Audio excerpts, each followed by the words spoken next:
Welcome back to the Big Life Podcast, ladies and gentlemen. I am your co-host, Neal Oates Jr., and today we are taking leadership lessons from a source that you might not expect. An energetic, curious, fearless 12-month-old. I like it, folks. And my name is Robin Lewis, and this one comes straight from my grandson. Watching him explore and test and fall and try again, and now actually walking, reminded me of something profound about leadership and growth. You ready for it? I believe that we were all born with a natural, built-in growth mindset. We didn't learn it. We lived it. And somewhere along the way, many of us traded that in for fear and caution and maybe even perfectionism. Before you go any further, Robin, you know I'm excited. You know how much I consider myself a big kid. And when people ask me, what do I want to be when I grow up? I just say a bigger kid. And so I love where we're going today, but more so, I love the humility that you and I are going to have to embody and embrace as we take these lessons from your grandson, right? And Right on. who is the perfect teacher, and he doesn't even know that he's teaching you and I. So ladies and gentlemen, I'm going to invite you to put your pride to the side, that ego, go ahead and put it down, that fear, pack all of that stuff up, because we're going to learn from Robin's grandson today. So Robin, I'm excited. Let's go, sir. Welcome to the Big Life Podcast, where dreams aren't just imagined. They're built, brick by brick, belief by belief. Hosted by Neal Oates Jr. and Robin Lewis, this show is your invitation to discover your amazing capabilities, invest in your growth, and unleash your potential in ways you've only dreamed of. Join Neal and Robin as they dive deep into stories, insights, and tools designed to inspire you to show up big, live intentionally, and give yourself away for the betterment of those around you. Get ready to rise to what you're truly worthy of. The Big Life starts now. Yeah, me too, man. I was sharing with Neal before we started this episode that I'm recognizing that I need to capture and live more like my 12-month grandson. His name is Jalen, by the way. But let me start with what I saw when he began walking. It wasn't just him taking the steps. It was like watching his entire world expand. Because, before walking, he lived life from the ground level or only from, where you could take him to, pretty much, right? He had to be carried or pushed or whatever, right? But he could only touch what he could crawl to, or his world was close. It was small and it was contained. But once he stood up, his perspective changed, his reach changed, his confidence changed, his entire experience of the exact same room changed. He started walking across the house. Now he's just walking around, walking in the living room, walking to the kitchen, just walking to the different parts of the house now. Right? He reaching for new things. Now, all of a sudden, he can open doors and he can go into places. He can discover new angles. He can chase toys around that he could never even get to before. And so it wasn't the world that changed. It was his capacity. And that's one of the things that I want to share with our listeners today, is that as we grow, our capacity expands. So here's what I know just happened, Robin, for our audience. They heard you talk about Jalen, but they saw themselves. And for many of us, we did not like what we saw. We were like, man, I remember when I used to be fearless. I remember when maybe some of us, myself included, I'm sitting here thinking, well, where in my life is it small? Is it compact? Is it close? Where have I not stood up yet? That's the leadership principle. When your ability grows, your access grows. Now, Robin, what you're telling us is, once we have the ability to stand up in leadership, in life, in the world, our access to these new drawers and doors, these new toys that we can chase, those new counters, or now I don't have to wait on mom, dad, grandparents to move me from one place to another place of prosperity, growth, or abundance. Robin, You got me Exactly. excited, sir. I'm getting Exactly. goosebumps over here. Exactly, Neil. And here's the part that really struck me. He wobbled a lot, you know. He fell a lot, but he never judged the wobble. He didn't question the fall. Sometimes we kind of waited to see what he would do, man, but he never paused to ask, should I even be trying this? He simply got up and kept moving again. No, we all see it in the kids, but he just simply got up and kept going. You know what I mean, Neil? Robin, I feel like you're not talking just about your grandson here. And so this is beautiful. And I can tell you, so when you brought this idea, it made me think about just how babies and kids, how they'll fail 50 times a day at the same thing. And so we say, don't make the same mistake twice. And so we'll make one mistake and then we just won't even try a second time. Babies are failing and falling 50 times, 100 times a day. And let me tell you how crazy babies are, Robin, how crazy these infants are. They will fail 50 times and still expect success. So true. And they're like, oh, like I fell, let me get back up. But adults, Neal, Robin, will fail once and expect disasters. Ouch, Neil, that's a reality, and somewhere along the way we forget that falling is the path. We forget that wobbling is normal. We forget that progress is messy. That's the reality. That comes naturally. And we forget that along the way, Neil. And so here's what we're going to do. Since you just mentioned what we forget, I think it's important for us to look at what babies know and what we as adults forget. And so one of them is that a 12-month-old has no concept of shame, embarrassment, comparison, or ego, right? They don't know to be afraid of looking inexperienced.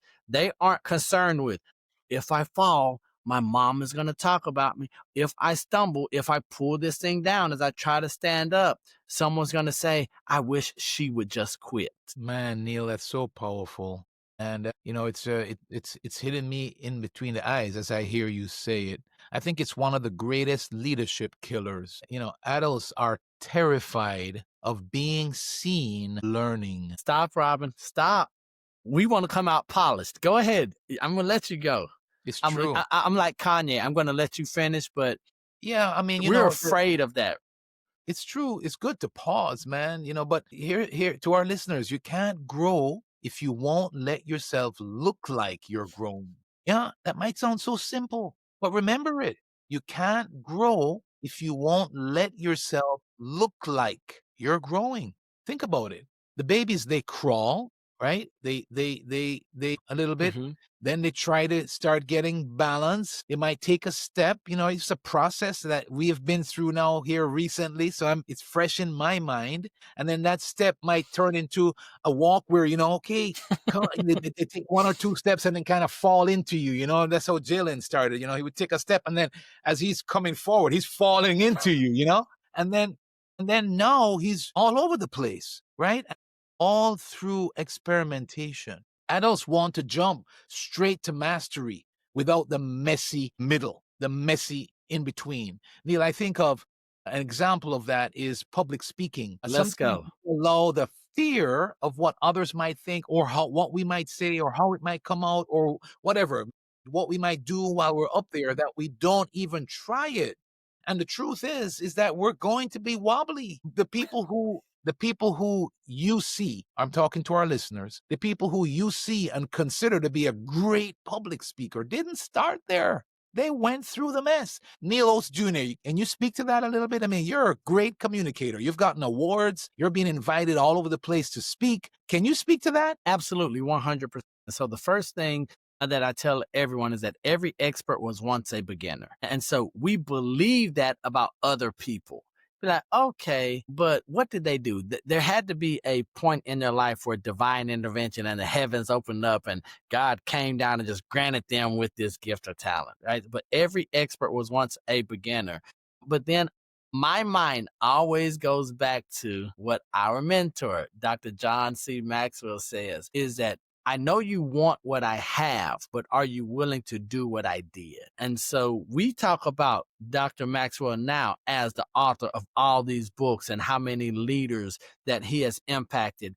And he's like, man, when I was at my church, like they had no business listening to me. They never should have given me the opportunity, but they did. There was a messy middle part. And so I think that's the key of saying, yes, there is a messy middle. Am I willing to endure that part? And a lot of it, Robin, is going to be external. But I found that biggest piece is going to be internal. Once we become of age and we start knowing that there's a voice on the other side and the enemy starts attacking. But here's what the tragedy is, in my opinion. It's that most leaders think they lost their growth mindset, right? We say, well, no, it went somewhere. They didn't lose it. They just stopped using it. And that's what I have to say about that part. So thank you for allowing me to share. I do have a leadership parallel, if you'll allow me to keep going, or do you have something right now? No, please keep going, sir. Okay, so now we're going to look at keeping the growth mindset. So if we didn't lose it, we just stopped using it. Here's how we keep that growth mindset, how we keep that mentality of a 12-month-old. So when I say, I want you to grow up, you're like, what? Yeah, I want you to think like a 12-month-old as a 1-year-old. Great leaders remain curious. And sometimes in society, in our own lives, that can be a scary word, right? They're not ashamed of learning. They still do this thing called explore, right? Think of them as a Lewis and Clark of new ideas. They still test and they still stretch, even and especially when it's either uncomfortable or scary. Yeah, so this is the practical part of it. And I appreciate you going here, Neal. And we have a few adult versions of learning to walk that we want to share with you, right? A few adult versions of learning to walk. I love that. One is start something before you feel ready. Neal, you started anything recently? Because Neal is one of those that he starts something probably every day before he is ready. Start something before you feel ready. Asking questions even when you're the leader.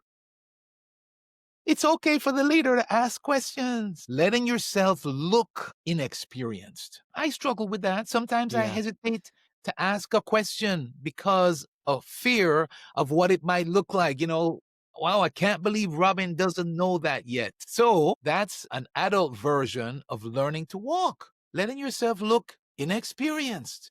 Wobbling all over the place, huh, Robin? So he's like, I'm Yeah, wobbling, exactly. I'm grabbing on to, I'm looking at you, that I don't know. Exactly. Another one, sir, is getting back up after disappointment. So after disappointment, yeah, we're going to be disappointed. We're going to fall. We're going to fail sometimes. We're going to wobble, as Neal just said.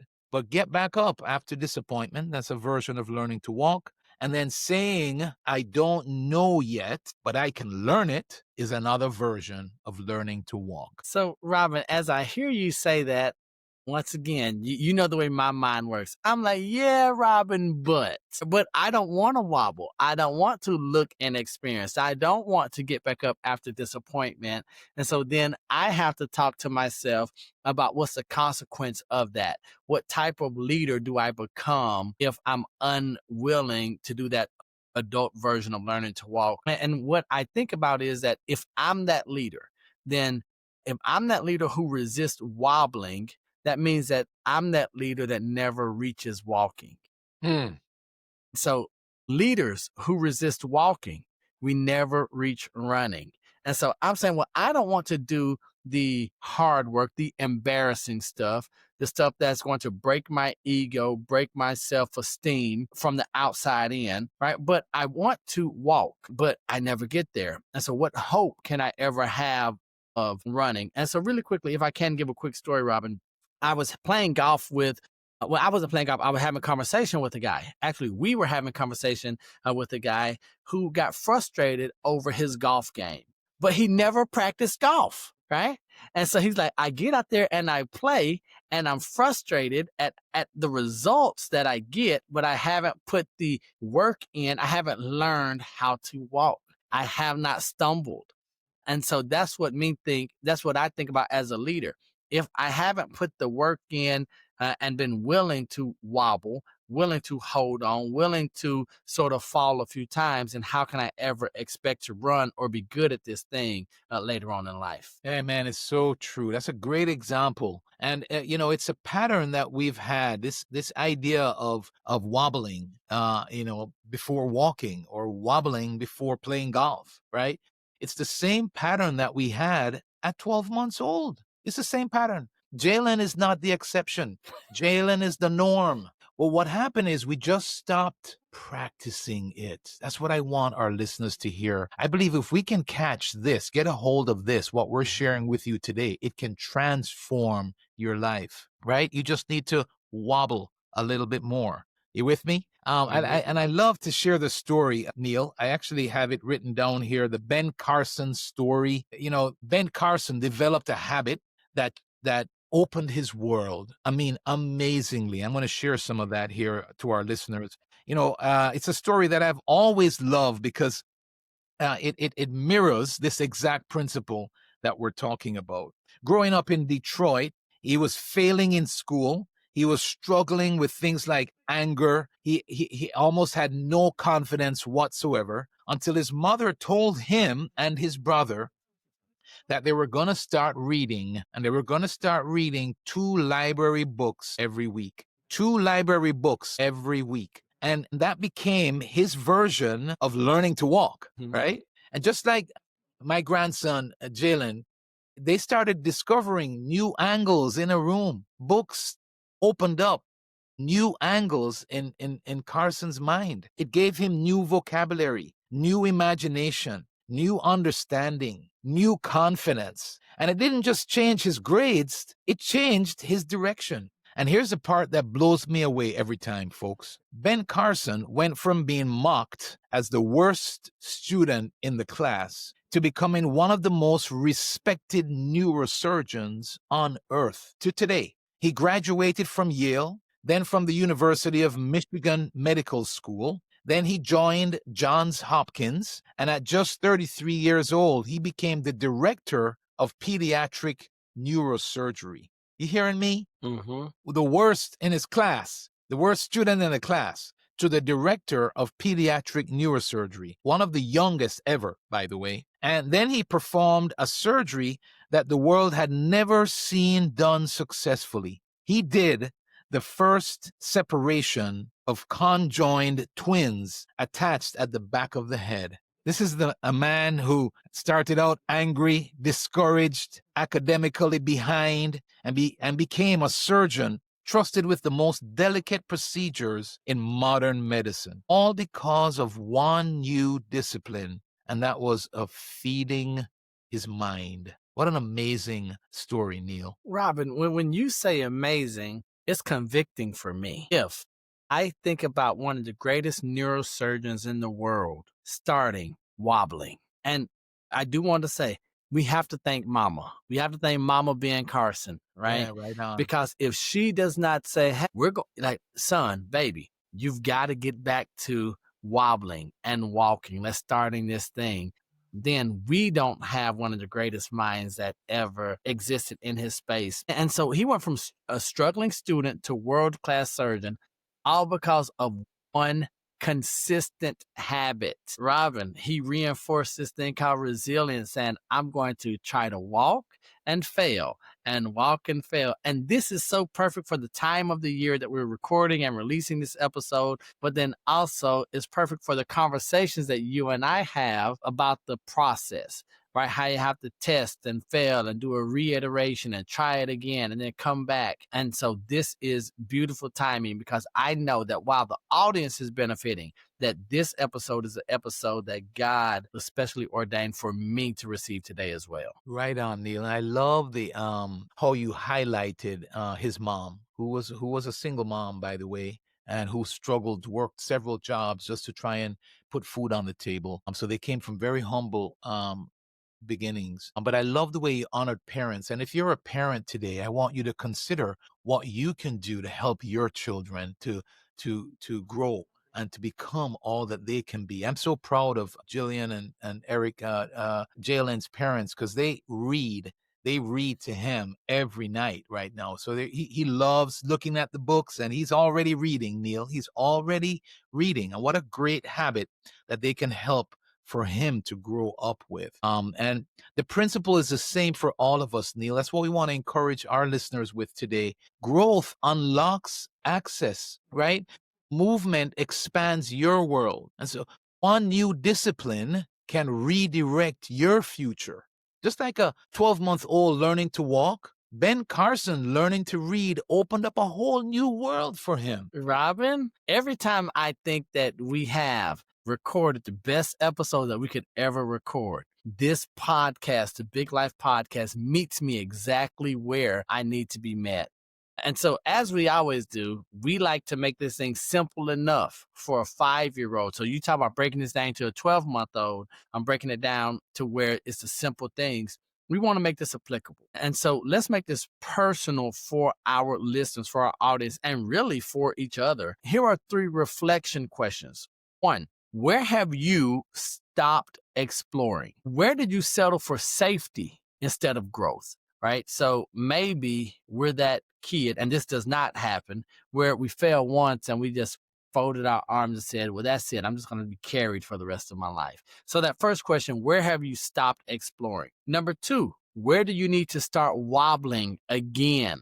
This one might be harder than the first one, Robin.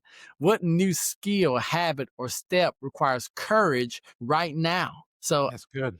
Robin, I've got to leave all of my excuses and the reasons behind. And I have to say, am I willing to wobble again?